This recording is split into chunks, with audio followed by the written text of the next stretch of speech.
again. I will never return. You guys get your mic and be ready. But today I want to speak on forgiveness issue. And I title it, Let It Go. Now, the reason I title it with such a title is just to gear us. You see, it's not easy. And let me just read a passage so that we just read something about the Bible, from the Bible, before we go.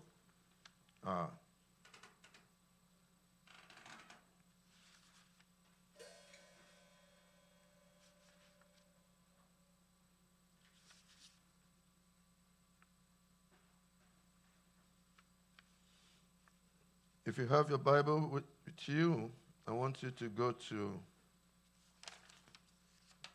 this is a very vast subject, Matthew 18 from 21 to 35.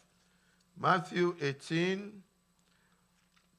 chapter 18 from 21 to 35.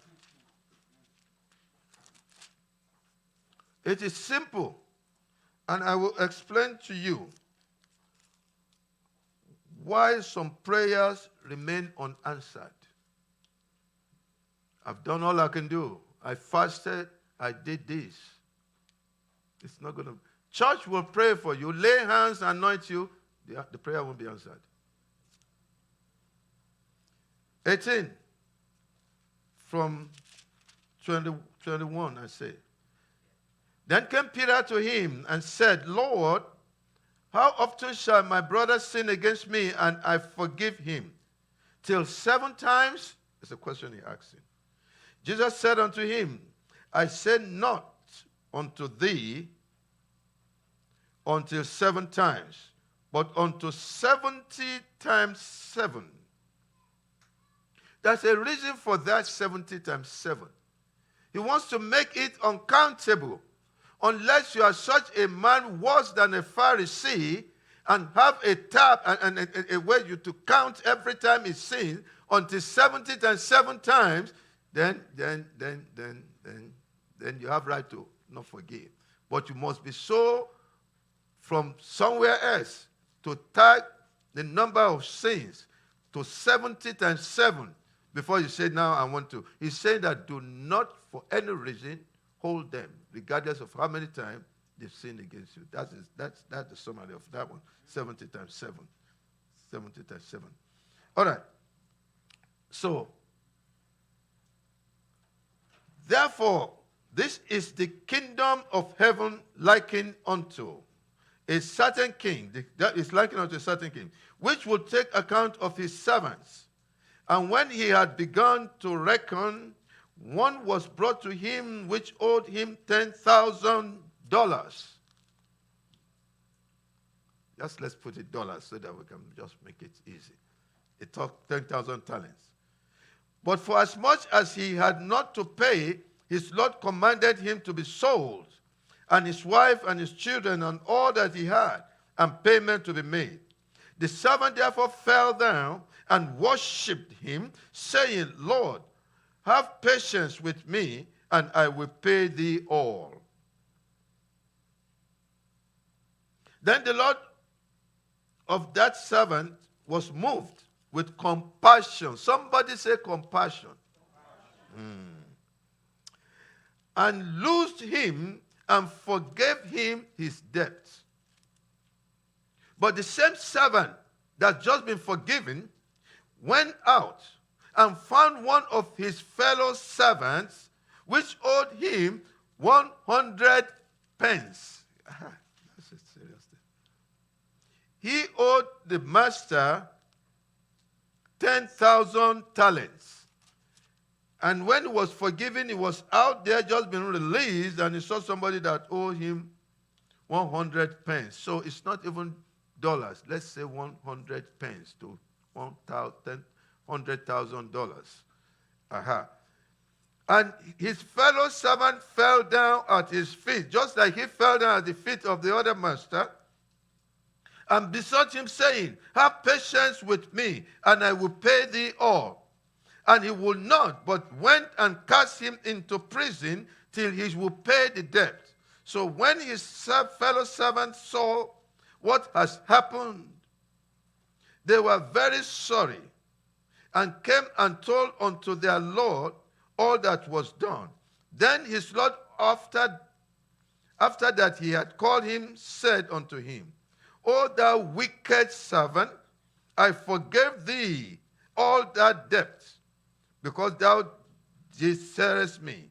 Shouldn't not thou also have compassion on thy fellow servant, even as I had pity on thee? And his Lord was wroth, and delivered him to the tormentors, till he should pay all that was due unto him. So likewise, this is the key. So likewise shall my heavenly Father do also unto you, if ye from your heart forgive not everyone his brother their trespasses. Now, when we read the Lord's Prayer, we say, forgive us our sins as we forgive them that sins against us. When you say that at any time, even when you don't mean it, but you recite it, you are a hypocrite when you don't forgive. And what you are saying is that, Lord, as I forgive, forgive me. But what if I don't forgive?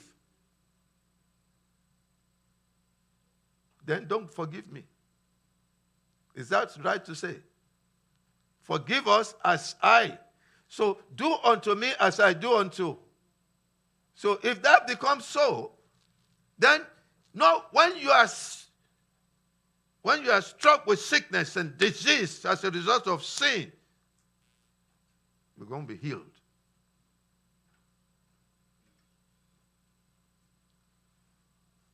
You will say, what kind of disease can come as a result of sin? Don't you know in the Bible, even the one that was blind, they were saying, who sinned? Is it his father? Because that's a tendency, that's a general belief that somebody, okay, now if you come to this present day world, if you are not a nurse or a doctor, that might mistakenly cut himself with the same instrument they use on somebody with HIV. But your HIV is a result of your greed. Sin caused you to go stumble. And then you got it. And you never forgive others. You will die in HIV. Is it right to say? Because it's a sin. When Jesus healed the guy that was at the pool of Bethesda, and they were fighting him because he healed on a Sabbath day. But later on, when he saw the man, he said, you are the one. Go and what? Sin no more. When the paralytic that his friends took the roof apart to lower him, what did Jesus say? Your sins are forgiven. Basically, did you turn the heat off? All right. So let me now break it down. The whole thing about unforgiveness. The toughest prison in the world is not physical. You don't get there by committing crimes. And it's a prison. You only find yourself there when trapped in a wrong or when trapped in unforgiveness. There are a couple of things that I took out of there. The toughest prison in the world is not physical. You don't get there by committing crimes. You only find yourself there when you are trapped in unforgiveness. It's a prison. Now, you may say that, but what is he saying? I have the right to be upset. Yes, you have the right to be upset. Just like Jesus had the right to hold you for your atrocities. It is entitlement mentality And it carries some flair of pride when you refuse to let go. You say, how dare you? You don't know who I don't get mad, I get even. That's worse. It's a bit of pride. Because you humble yourself to forgive the one that is afflicting you. Because you remember, I was a worst sinner. But I didn't sin against me, I sinned against the Almighty. Almighty can forgive me. Oh, no, yeah. And he said, preacher, you just don't understand. He wanted to destroy me, but he didn't get through because God didn't allow him. He did me so much wrong, I would never ever, and you are saying God would never ever forgive you. That's his interpretation. Forgiveness is the toughest thing to do because we are carnal. But the most unforgivable sin, anywhere you can find it, the most unforgivable sin is the sin of not forgiving others. Because you can't be forgiven. You can't be forgiven. And then the most difficult thing to do is to forgive. So Satan knows this so much. He will remind you every time. He's calling you a fool. He thinks you have no brain. If you don't do it to him, they will still come back next time. Does that sound normal and natural and sensible? Yes. Because it's trying to poke you in the area that you really are most, you are the area where you are weakest. You know, enemy talks to us. Why do I know? Because that is a counterfeit, because God talks to us. But anything that has original has a counterfeit. Forgiveness is not always easy. At times, it feels more painful than the wound we suffered to forgive the one that inflicted it. It is not always simple. They just bash your name. They lie against you. They tell stories that are untrue about you. They spread your name in a bad way, to the point that some people get into what they call panic attack, depression, because they can't go and face the world. But so who's going to tell the person to forgive? And he will look at you and say, what will you, if it happened to you? It's a true story. When I was at Hope Christian Church as a counselor, first cousins, they came to us. The first cousin, now the two families, and families of pastors though. And the two families are not so too well. If I mention the name, you saw it's a big name. The first cousin started to develop feeling for the wife of his cousin. So when they came, they were talking. Because the guy used to go like 3 days out of state to work and come back, and in the process, the cousin came in and started to help. When they came, we talk about different things, and the man said, right now, I'm looking at the body of my wife, I'm afraid that maybe she's pregnant. And I would say, okay. Pastor Lily took the wife today,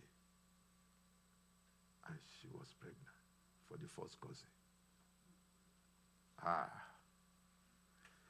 Okay. Well, no. He didn't take. She didn't take it. She went. The two of them went, and she was pregnant. And the man came. I used to have a store on Annapolis Road, and the guy came to the store, and he came in, looked at me, I looked at him. The eyes were red like coal of fire. And he didn't need to say anything. He just came, he was looking at me, and I said, okay.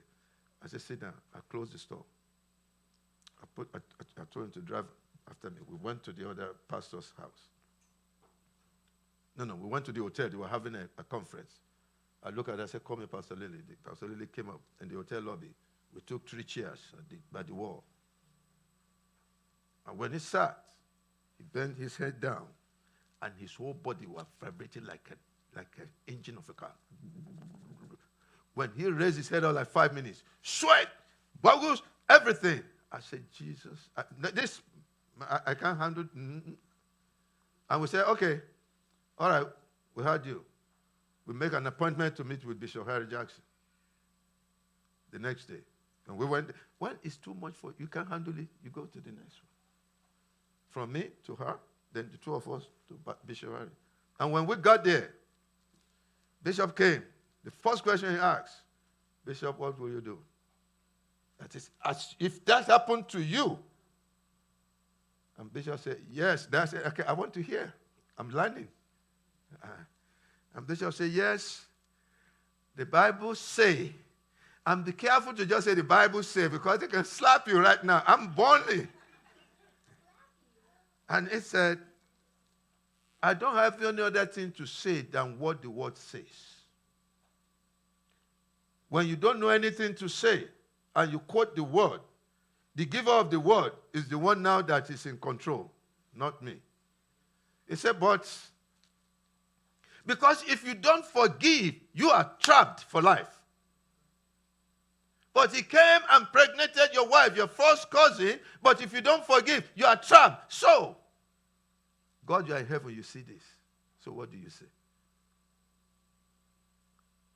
And Bishop said, well, will I open my house to him again? I don't think so. But since he said to forgive, I will go to him and receive strength to be able to forgive, so that I can be free and not be trapped in a dungeon forever. I'm trying to serve God, but now I can't go to him because if I pray, he won't answer me because I never forgive. It does not matter the kind of sin. Is that not something? Hey. That's this true life story. I know all the names, but I can't mention any names. That is not my...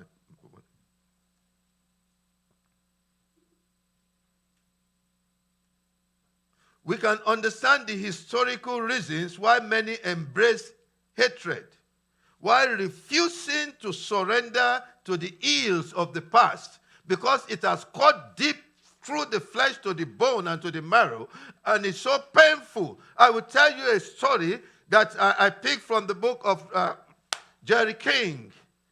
He came here. Well, observe the life of some people. It's not balanced. The life is not balanced. Their behavior is off way. Almost like the reason is they bottle things in. They refuse to release it to God. And some become depressed. They're going down. And you can see the trend, downward trend in the life of some people because there's so much in them to the extent that they can't even live free. They suspect every bird that fly around. Because they've been so bruised, they are damaged inside because they are holding it in for too long. I'll tell you a story. And that talks about, it leads to intelligence hatred. I'll explain that too. There's this couple, very wealthy and very devoted to serving God. They had one son. And this son, they've been, nurturing, grooming him to be the one that would take over all the empire and the estates, which is normal. When he turned 18 at his 18th birthday, he asked for them to buy him a motorcycle. Harley Davidson, maybe. And they can't deny him anything because he's now of age. But they continue to pray for protection and all that. Okay, so this guy was riding his bicycle one day and he tried to cut the rail, the train, and the train hit him and he died. For 1 year, the mother never forgave God. Now, this is how the family used to be. Every December, they either give, apart from their tithe, they give a special offering to the church. They give it to the pastor for foreign mission to build a whole school. They can come in and say, okay, we want to give you another check of 500,000 to do evangelism for the church. That is how they've been giving. So this time, she would say things to God like, I don't know why you never love me. You know we do all that we have in our heart, and you know we never stop loving you, and we serve you, not just with our money, we serve you with all that we have. We serve to proclaim the kingdom. But I don't know how you hate us this much that you allow the only son, because God is ultimate, He's powerful. And the next December, this woman said to God, God, I know that you have all power. But regardless of what happened to me, I know you took my son because you could have saved him from death. Yes, he rose the dead to life before. I said, but God, you know we always give at this time of the year. But this time, what do you want us to give you? Whatever you say, we're going to give you. Despite. You know what the Lord said? In a clear, audible voice, He said, give me your grief.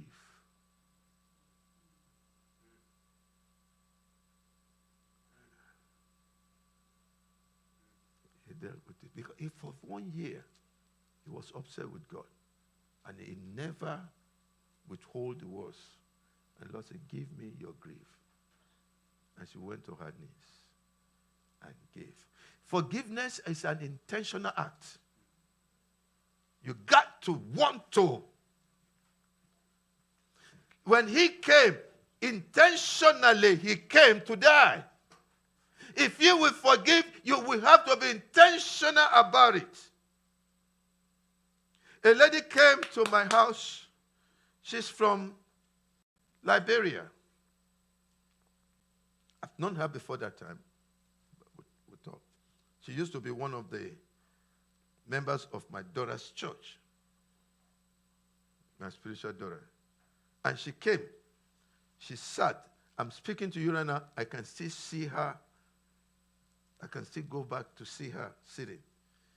She said, she just heard the news that her daughter was pregnant by the security guard that is hired by the younger sister's family. When she came to the U.S., she left her only daughter in care of her sister. And she sent money home for them to enroll her in a private school. But the sister instead enrolled her daughter with the money and allowed this lady's daughter to go to the public school. And then they accused her of doing something, and they kicked her out of the house. And she had to stay, to seek shelter in the little security hut. The point was that she was taken advantage of when she was very young, the lady here. And she had this girl when she was like 16. And the daughter now around 16. And then every time she called, everything is fine. But one day she called, and the people went on, they traveled out for a party, whatever. And this girl picked the phone. And he said, Mommy, why did you abandon me? Then I said, I didn't abandon you. I sent them money to send you. He said, no, they didn't send me to school. I walked to school around the corner. I said, Mommy, did they tell you that I'm pregnant? The security guard pregnanted me because when they sent me out, the lady now said, they said, Pastor, tell me, what should I do? And she was shaking like this. And tears and everything were just freely flowing. I said, tell me, what do I say? I said, well, our Creator said that we should forgive. He said, how do I? Tell me.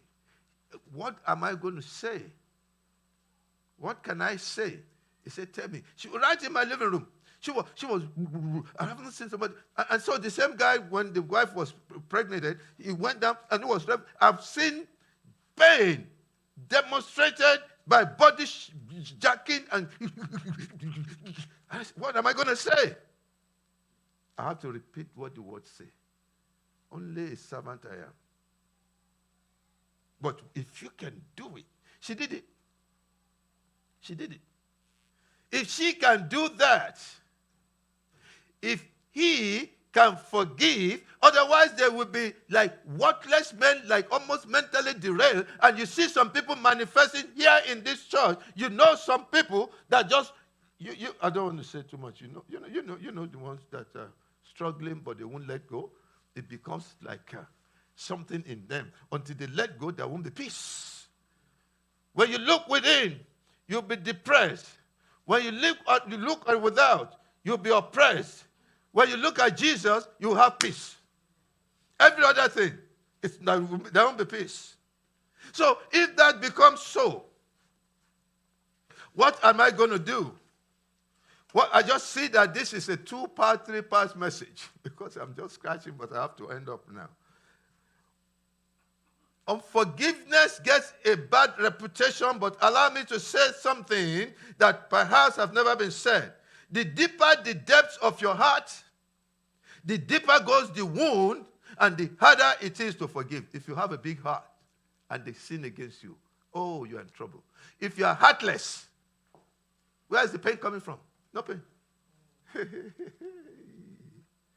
You have a big heart and they smash you. The pain will ooze all the way to the bottom of the heart. And it will be deep to cleanse up unless you quickly don't allow it to get there. We'll talk about this root of bitterness springing back up.